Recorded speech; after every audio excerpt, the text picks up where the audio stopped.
கல்வியில் சிறந்த தமிழ்நாடு என்று அரசு தரப்பில் மிகப்பெரிய அளவில் திமுக கொண்டாடி வரும் நிலையில், மறுபுறம் தமிழ்நாட்டு மாணவர்கள் மிக பெரும் சிக்கலில் தவிக்கின்றனர்.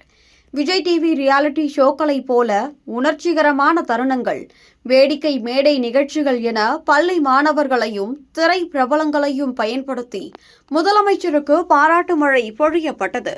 ஆனால் தமிழ்நாட்டு பள்ளிகளில் போதைப்பொருள் புழக்கம் மிகப்பெரிய அச்சுறுத்தலாக உருவெடுத்துள்ளது.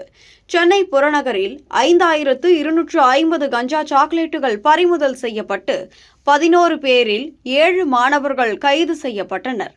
திண்டிவனம் அருகே 5 கிலோ கஞ்சாவுடன் 6 இளைஞர்கள் கைது. திருத்தணியில் கஞ்சா பயன்படுத்திய மாணவர்கள் அரசு பேருந்தில் அட்டகாசம் செய்த வீடியோ. சிதம்பரத்தில் மாணவர்களை வைத்து கஞ்சா விற்பனை செய்த கும்பல். திருப்பூரில் பள்ளி முன்பு கஞ்சா விற்பனையால் மாணவர்கள் மீது கத்தி குத்து முயற்சி. கன்னியாகுமரியில் கஞ்சா பயன்படுத்திய மாணவர்கள் சக மாணவனை தாக்கிய சம்பவம் என கடந்த சில மாதங்களில் ஏராளமான நிகழ்வுகள் நடந்து உள்ளன.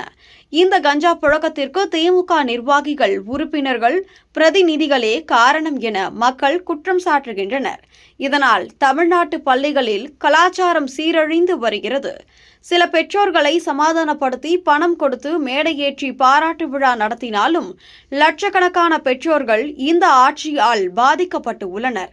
சட்டமன்ற எதிர்க்கட்சி துணைத் தலைவர் RP உதயகுமார், தமிழ்நாடு இந்தியாவிலேயே போதைப்பொருள் புழக்கத்தில் முதலிடத்தில் உள்ளதாகவும், இதை மறைக்க முதலமைச்சர் மு.க.ஸ்டாலின் விளம்பர விழாக்கள் நடத்துவதாகவும் குற்றம் சாட்டினார். எதிர்க்கட்சித் தலைவர் எடப்பாடியார் 2 ஆண்டுகளுக்கு முன் சட்டமன்றத்தில் 3 மணி நேரம் ஆதாரங்களுடன் இதை எடுத்துரைத்தும் அரசு நடவடிக்கை எடுக்கவில்லை. வேலைவாய்ப்பின்மை, பொருளாதார பிரச்சினைகளால் இளைஞர்கள் போதைப்பொருள் கடத்தலில் சிக்குவதாகவும், பள்ளி வளாகங்களில் கஞ்சா விற்பனை பரவுவதாகவும் உதயகுமார் கவலை தெரிவித்தார். கேரளா போதைப்பொருள் பயன்பாட்டை ஒப்புக்கொண்டு விழிப்புணர்வு பிரச்சாரம் மூலம் கட்டுப்படுத்தி வரும் நிலையில் தமிழ்நாடு விளம்பர விழாக்களில் மூழ்கியுள்ளது.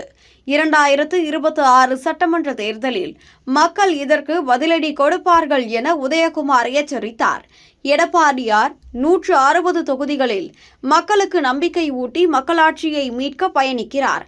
இளைஞர்களும் தொண்டர்களும் இந்த உண்மைகளை மக்களிடம் எடுத்து சொல்ல வேண்டும் என வலியுறுத்தினார்.